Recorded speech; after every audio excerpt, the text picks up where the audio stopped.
Let's talk about this Bruin case, man. I'm really excited for this one. We got the story from the Daily News. It'll make you laugh. NYC Mayor Adams alarmed over pending Supreme Court ruling that could ease concealed weapons rules. Quote, "It keeps me up at night." Aw, poor baby. A pending U.S. Supreme Court decision that would allow more concealed weapons to be carried on New York City streets has been keeping Mayor Adams up at night. All of us should be extremely alarmed about what the Supreme Court can do. When he says all of us, is he referring to establishment authoritarians? Yes. Right. Not the people. Correct. That's not what he means. Yes. Because he's worried about the wild, wild west, he says, right? Here's the problem. I live in New York City. It is the wild, wild west now. Exactly. This future dystopian thing you think of is today, right? So Isn't that hilarious? Like Democrats always warn you about the possibility of what they've already done. Yes, it's already There now. will be crime everywhere. It's like, yes, no, we know that that's a possibility because it's happening in the places It's where you're now. in control. Yes. Check this out. They say, under the state's century law, New Yorkers must show a specific need for why they should be able to carry a concealed firearm before they're permitted to do so. However, in most states, they just reject your reason. They go, well, you need a reason. That's not a good reason. Yes. Which is ridiculous. That law was challenged by the New York State Rifle and Pistol Association, bravo, good sirs and ladies, which claimed it violated 2A under the Constitution.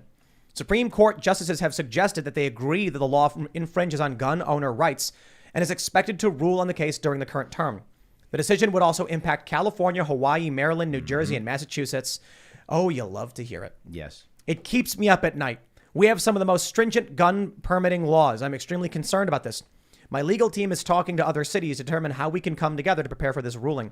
Here's what I'd love. All right. In DC v. Heller, Supreme Court basically said the right to keep and bear arms extends to all states, not just from the federal government. The idea before was that the federal government could not infringe upon your right to keep and bear arms, but states could. DC versus Heller was like, nah, everyone can have guns. And, well, I'm sorry, that wasn't the case. That was the case as it pertained to the federal government in DC versus Heller. They were like, the federal government can't stop you from having a handgun. It was McDonald v. Chicago, where 2 years later they said, yes, this includes all of the states as well. Because it was the DC jurisdiction. Now it was all the states. So it was nationwide. You could keep and bear arms. All of a sudden, we see a wave across the country of shall issue states, meaning you apply for a concealed carry permit, you got to get. Here's what I'm hoping for. I am hoping for the 1 in a billion chance ruling that the Supreme Court says, in fact, any requirement of a permit is an infringement upon your right to keep and bear arms. Because let's be honest, it is. If you have to get permission from the government and they can say no, your rights are being infringed. If it was to not infringe upon your rights, the government has no say whatsoever. I can keep and bear arms. You can't stop me. What about a corporation? I know you are a 2A purist. I know you are. Yeah. I'm actually not a 2A purist. Well, you're I'm wrong. actually not a purist. And You the need to reason why- leave, sir. We're gonna have to ask you to leave. and here is my exception. I think you could have a regulation. It is possible in theory, not in practice because how it works, but in theory, you could have a regulation on firearms that does not infringe. How so? An example might be if you are going to, let's say this happens and a bunch of people decide to buy firearms. And we find that smaller statured people don't understand the power of, certain firearms, and the backlash is hurting them.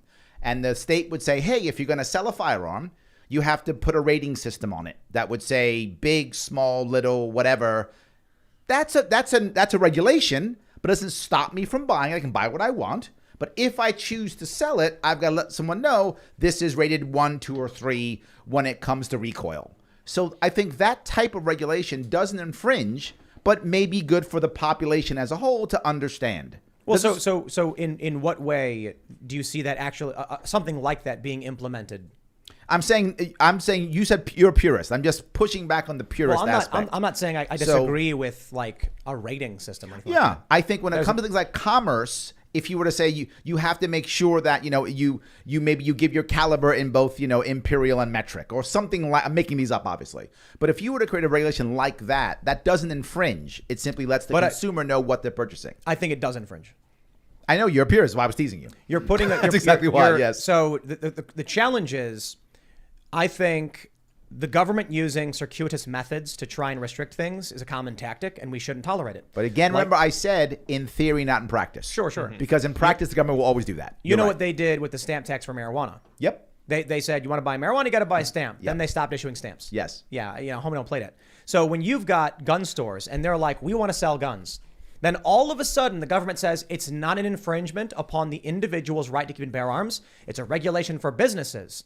What happens when these businesses then go, okay, we'll do the rating system. Who certifies the rating system? They go, DHS. Okay, how do we get that done? Well, DHS is shut down for the next year.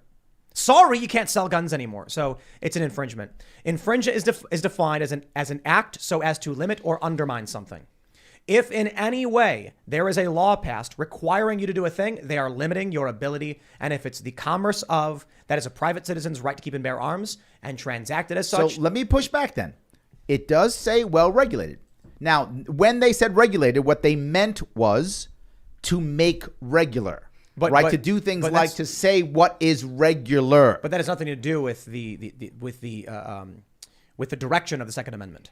The right of the people to keep and bear arms shall not be infringed. But descriptive statement to is make relevant. regular would mean to say things like to understand what caliber is, right? To make a contract rule that I know when I'm purchasing ammunition, what is a dozen? But that has things nothing like that. to do with the Second Amendment. Says regulate right in the Second Amendment. And why does it say that? To make it regular. It would be like me saying libraries being important for someone to read. Yep. The people have a right to access books. Sure. That doesn't mean the books can be regulated or anything. It's me making a point about. But what if it said in a well-regulated library? What if it the said Second Amendment that? doesn't say that. But what if it says a well-regulated militia? Being necessary to the security of a free state. Yeah. So what if it said people need to have well-regulated libraries? Let's say it said that. The people need to be able to have books. But the Second Amendment does not require anything to be regulated. I didn't say it requires. So what's the point of bringing? I'm saying that you could have a rule, you could have a law in theory. Again, I'm purposely saying theory.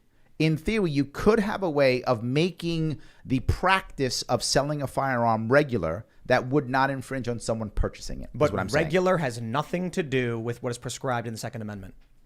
It is describing their opinion on why people should have guns. And then it says separately, the right of the people to keep and bear arms shall not be infringed.